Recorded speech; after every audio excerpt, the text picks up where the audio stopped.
அம்மா இன்னைக்கு என்னம்மா சமையல்? பூண்டு குழம்பு தான் வைக்க போறோமா, எப்படி செய்யலாம்னு பாருவா. மல்லி, மிளகு, வரமிளகா, சீரகம் கொஞ்சம் எடுத்திருக்கேன்.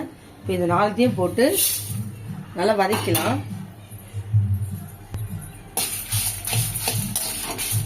இப்போ இது வதங்கிடுச்சு. இப்போ இதை ஆஃப் பண்ணிட்டு நல்லா ஆற விட்டு அரைச்சி எடுத்துப்போம். மசாலாவை பவுடர் பண்ணியாச்சு. தக்காளி இதை போட்டு அரைச்சி எடுத்துக்கலாம்.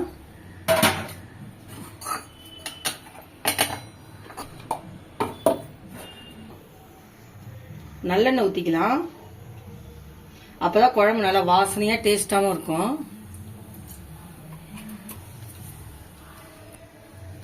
கடுகு போட்டுக்கலாம். வெந்தயம் போட்டுக்கலாம். சின்ன வெங்காயம் கட் பண்ணி வச்சிருக்கேன், போட்டுக்கலாம்.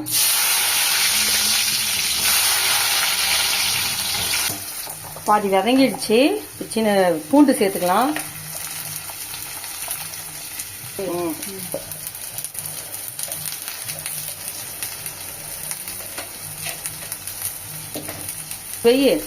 பூண்டு நிறைய சேர்த்துக்கலாம். நிறைய பூண்டு சேர்த்துக்கலாம், எவ்வளோ வேணாலும் தேவையானாலும். கேஸ் டேபிளுக்கு ரொம்ப நல்லது. தக்காளி நம்ம அரைச்சி வச்சிருக்கோம், இந்த ஸ்டேஜ்ல சேர்த்துக்கலாம்.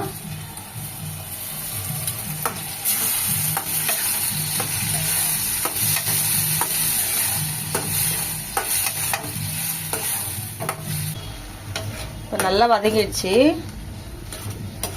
பூண்டெல்லாம் நல்லா தனியாக வேகணும்னு அவசியம் இல்லை, வதங்குறதுலேயே வெந்துடும் பூண்டு.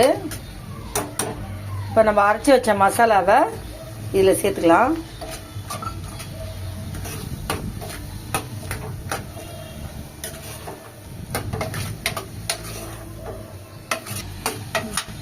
இப்போ இது நல்லா வதங்கிடுச்சு, பச்சை வாசனைலாம் போயிடுச்சு.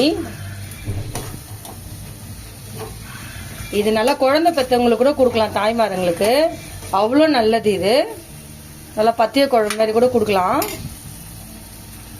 இப்போ இது கொஞ்சமாக நம்ம மிளகாத்தூள் சேர்த்துப்போம், கொஞ்சம் காரத்துக்காக.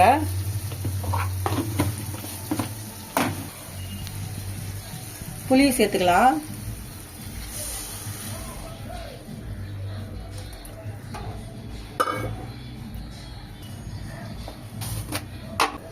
உப்பு சேர்த்துக்கலாம்.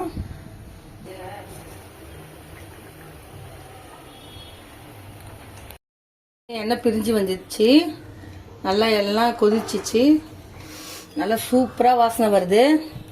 இப்போ கருவேப்பிலை கொத்தமல்லி போட்டு நம்ம இறக்கலாம். ஈஸி தான், நீங்களே வீட்டில் செஞ்சு ட்ரை பண்ணி பாருங்க.